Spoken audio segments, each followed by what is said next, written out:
have we got for you today? Bit of this. Bit of that. Bit of the other. Some more of this. And the odd catastrophe. Is the day we get the car off the frame and onto the rotisserie. As you can see from the intro, it's not that easy, but I'll explain as we go along. This garage is certainly limited in space. It'd be much easier to be able to use the engine crane to lift it up with, but I haven't got enough space for the engine crane, the car and the frame. So we just have to work our way around it, which unfortunately ended up with quite a few of these mishaps, shall we say. So first things up, we need to connect the two ends of the rotisserie together. Stop them going anywhere, stop it with collapsing on me. So this is what this is, a little joining piece, connect both ends together. Got my flame resistant fingers on, as you can see. Same procedure on either end of the rotisserie. A little hole, captive nut and a bolt to hold it in place. So first things first, unbolt it from the jig. Now the rear frame was always intended to slide along separately. So that comes out.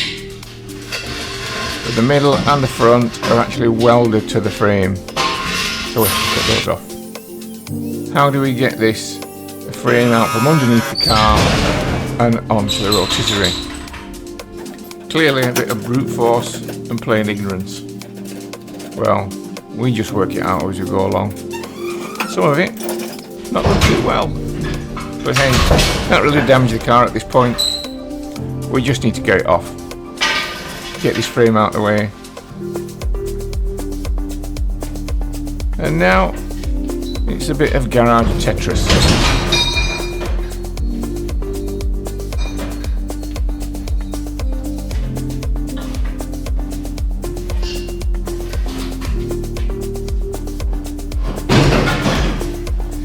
So now it's off, we need to mount it to the rotisserie. So these are 40 by 40 mil, 3 mil box sections. These are attached to the subframe mounting points. As you can see, no space, so even the garage door has to come up. So we jack it up. So unfortunately at this point, I ran out of MIG wire. So I couldn't actually finish mounting it correctly. So as you can see, it's late at night. The only option I had was to try and get this perched on top of the rotisserie and move it into the side of the garage. Get the S2 back in, start again the day after. But as you can see, without welding it on,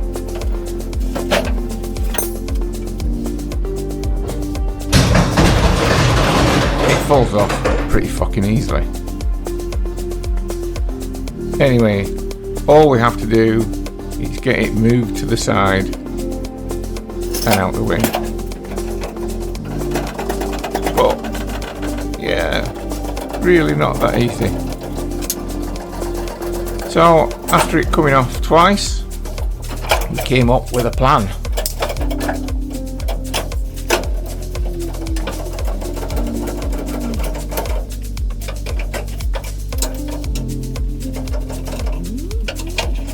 And the plan is what the things normally fixed with on a car: zip ties, big zip ties. So yeah, I zip tied the mounting point to the frames, and that was enough to stop it sliding off. Go the zip ties. So as you can see, once the zip ties are on, it actually makes it pretty simple to move about. So yeah, it does work. Just doesn't work when it's not really mounted to it. But there you go.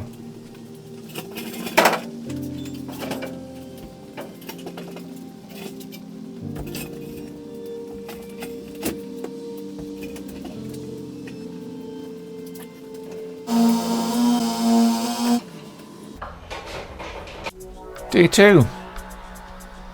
MIG welding wire bought. So let's get this mounted to the frame properly. Stop it falling off again. Nearly took my finger off yesterday, but such is life. So first thing, we need to jack it up.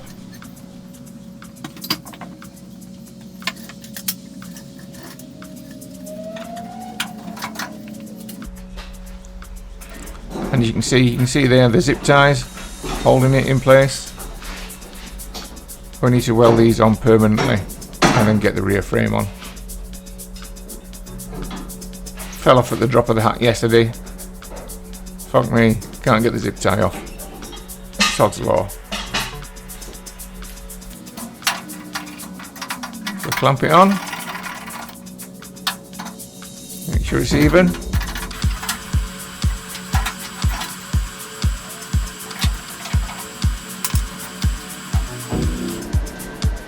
Make sure it's vertical.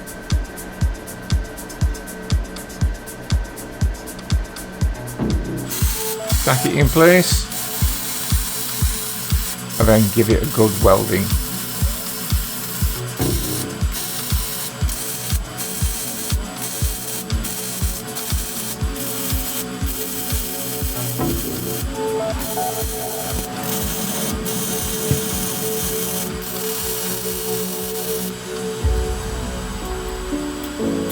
So now we want to actually get onto the rotisserie end.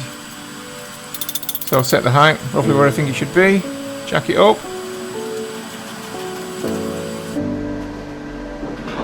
slide it on, easy as that, one end done, on to the front. Same procedure, jack it up, take the dodgily mounted front off, square the tube section up, and weld that on as well.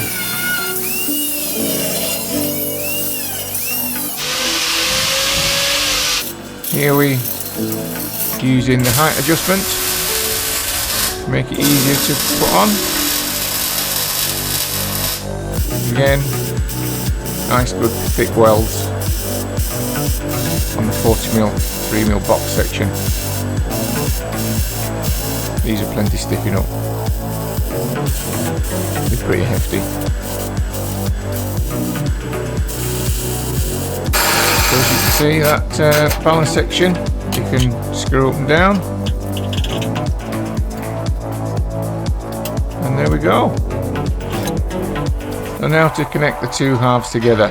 Obviously we don't want it trying to push itself apart at any point, so these sections are on there and are adjustable, bolted up, makes it a pretty stiff frame. How does it turn? Yes, it does turn. But as you can see, well, I don't know if you can tell, it's feeling pretty heavy at this point. So that means we need to adjust the balance point. And that's exactly what these screw rods are. So this is slowly jacking it up. So as you can see, testing it again. Feeling a little bit lighter to turn. Still a bit too heavy, still a bit bottom heavy.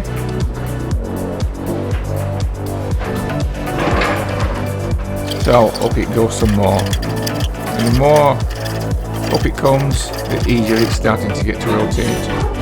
Here you can sort of see it turning on its own now almost. And now as you can get, look, hardly any force on it and it's tipping. I was a bit worried on would it go right round, but it doesn't. Pretty good. I did at this point, could tell that it just wasn't quite high enough. So just take it up a little bit more, just to make it a little bit easier. But it's actually not high enough overall, so I won't be using the balance point adjustment to do that. So if we just jack it up, alter the height adjustment on either end. So we take the front frame off, jack it up. Nearly went over, eh?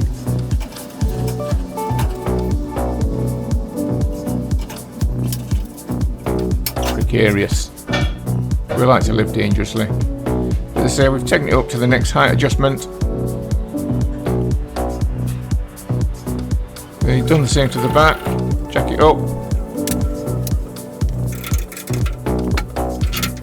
Drop it down a level. And there you go. So now it goes over 90 degrees each way. Pretty easy to flip it over as well. Feels pretty light at this point.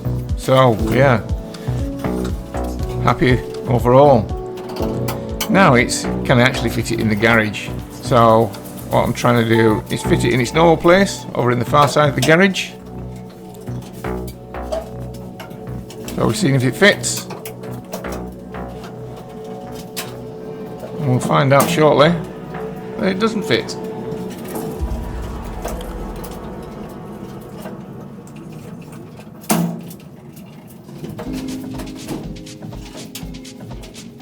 And at this point, yep, I get it stuck. I can't get out of the garage at this point. I'm stuck in. And I'm not climbing under it at this point because I'm not that confident. So I'll try and summon some help from inside the house.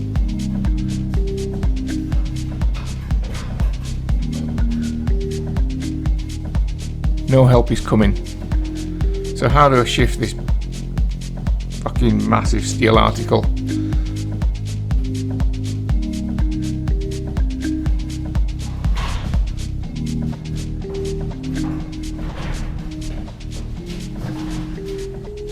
It is well and truly stuck at this point. But then I remember I've got another option. Alexa, open the garage door.